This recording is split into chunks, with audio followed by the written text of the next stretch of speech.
Need to channel my inner Mick Gordon for a second. Lawnmowers. We need to use a lawnmower.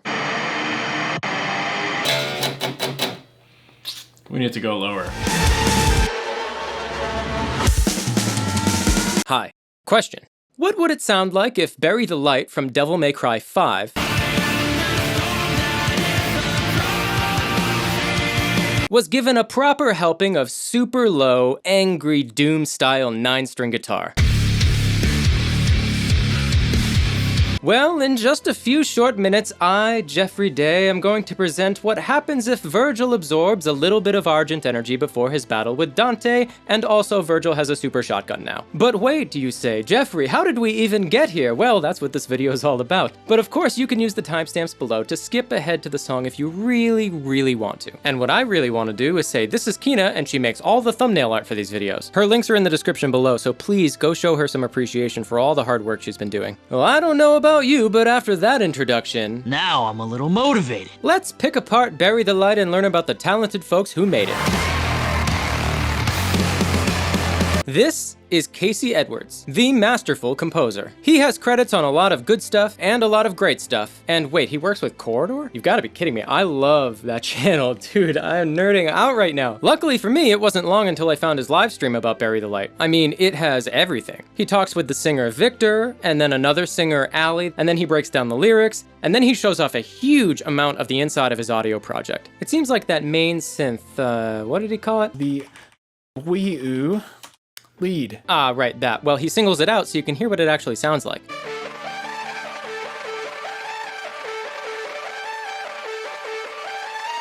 Pretty cool, huh? Checking out the credits for the song, looks like Anup Sastry played the drums, that's epic. And, oh man, Nolly Getgood mixed it? Like, the Periphery guy? No way, what a stacked team. Next, Casey's gonna say that he worked with Mick Gordon. Wait, he has? What? Man, shame on me for not checking his credits in IMDb. Dang, that's cool. Speaking of cool, I want to talk about Victor Borba, because this guy is, at the time of this video, criminally underrated. Like, he should have 10 times the subs. I was watching his videos and my jaw was on the floor. Listen to this transition.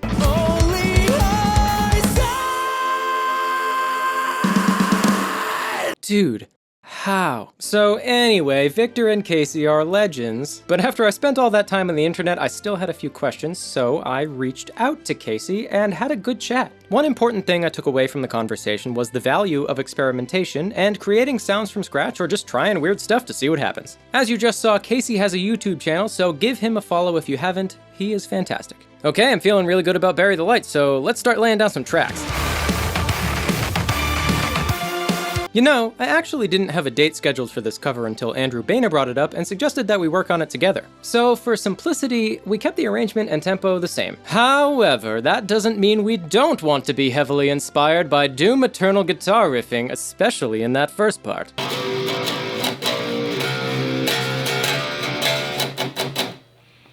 We need to go lower.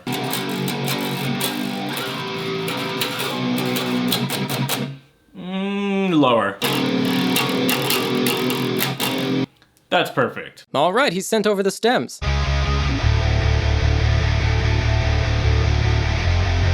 You know, listening to it, it seems like the song is mostly power chords. That makes for a good rock song, but it doesn't really make you want to, punch a demon in the face. So I think we'll need to redo these and... We need to go lower.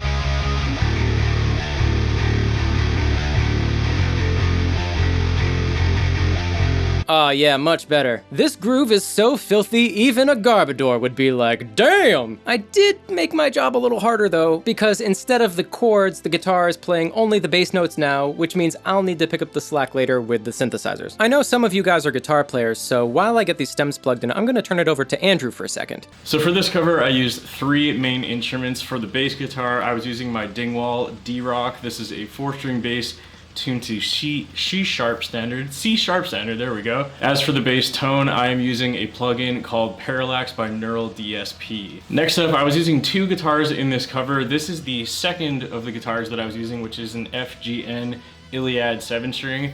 I used this for the clean guitars and the lead guitars because it's a 25.5-inch scale, which means it's a little shorter and a little easier to play solos on. And this was also going through a Neural DSP plugin, but this time it was the Archetype Plini Suite. And last but not least, we of course Had the 9-string guitar. This is also tuned to C sharp standard, stupidly low. This guitar is a lot of fun to play, but as I was saying, the scale length is a lot longer, so it's a little harder to hit those high notes, so I pretty much just use this for the rhythm guitar. This time around, I was using the Neural DSP Quad Cortex, which you can see on my desk right here, for the main rhythm gent tone, if you will. Hi, it's me again. Looks like Andrew also sent some drum programming over, so let's plug that into our drum set here and see how that sounds.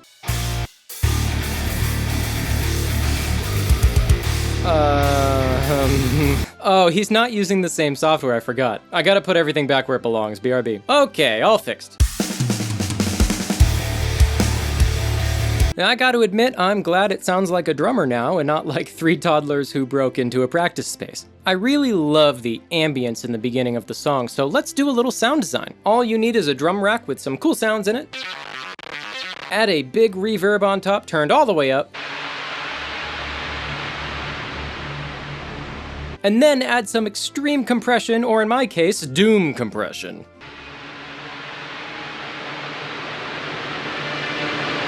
All right, now I'm in a doom mood. Need to channel my inner Mick Gordon for a second. Lawnmowers. We need to use a lawnmower.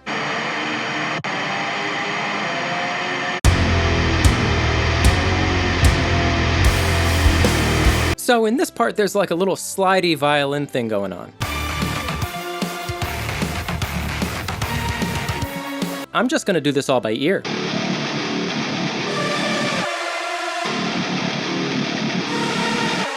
So far, we've kept things pretty much the same as the original, but there's something brand new right here. I totally revamped the verse parts and removed that old drum beat. To keep that sense of rhythm going though, I glitched out some simple drums,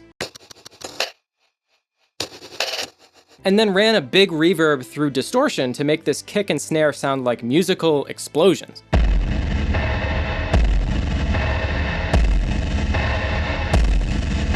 Hey, we got the vocals back. I love this part, it's so epic. My family crest is a demon of death! But you know what I'm thinking? Lower. My family crest is a demon of death! Hey, what's this part? In the ocean! Hey, I almost missed this because it was so quiet. He nailed that. Let's talk about the second half of this song for a hot minute. Bury the Light is almost 10 minutes long, and the last 4 minutes are a big jam session with inspirational chords and a guitar solo. Unfortunately, this is where the doom part ends and the DMC really kicks in. Since this whole section isn't gonna sound like doom no matter what I do, I'm just gonna make it sound as good as it possibly can for what it is. And that means it's going to sound so gigantic that you can't help but throw your hands in the air in praise of Vergil. Vergil, we love you! This is sounding pretty good now. I'm gonna send it to Casey. Wait, what? Okay, and this is ours. Oh no, it's a different chord. When did I miss that? Well, I could change it, but you know what? I think it fits the guitar stem better. It's not wrong, it just has a different feel. These things happen. All right, you made it through. Let's have a listen to the final product. Without further ado, Bury the Light, covered by myself, Andrew Baina, and Johnny Chardulo. Enjoy.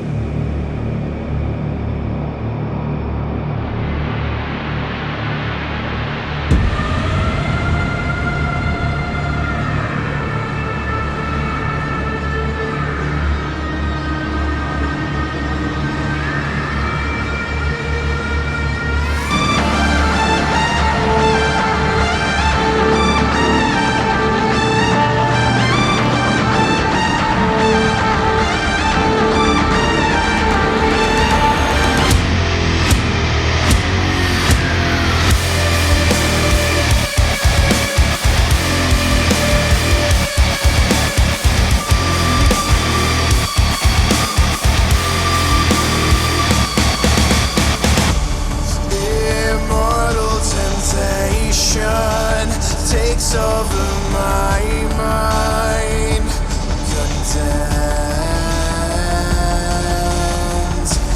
falling weak on my knees, summon the strength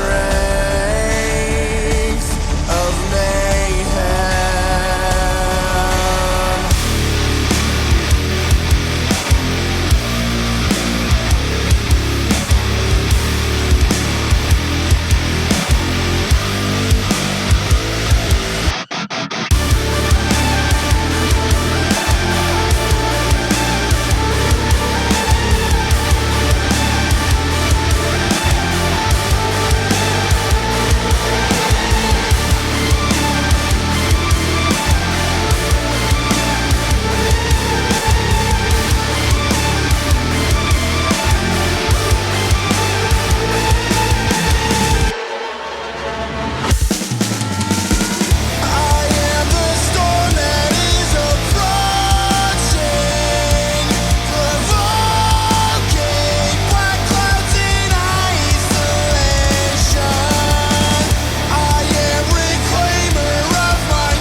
walking the line between the light.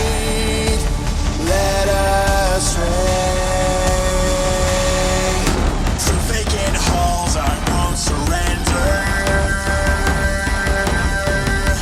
The truth revealed in eyes of ember.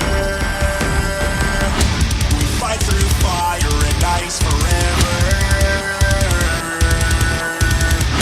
Two souls once lost and now they remember.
Do you like it better with 9-string guitars? Let me know in the comments what you think. Also, go give Andrew and Johnny a follow if you haven't already. Those guys are absurdly talented. You can grab this song on Bandcamp for free, as well as hear it on Spotify, Apple Music, SoundCloud, and any other place you can think of. If you are the producer type, you can grab all the stems and a deep dive video over on my website for less money than a 3-pack of LED light bulbs. Light bulbs always end up in a landfill anyway, so in a sense, you yourself can bury the light. Come follow me on social media for updates about upcoming videos, but until then, I've been Jeffrey Day, you've been a true scholar, and I hope you'll be back for the next one. See ya!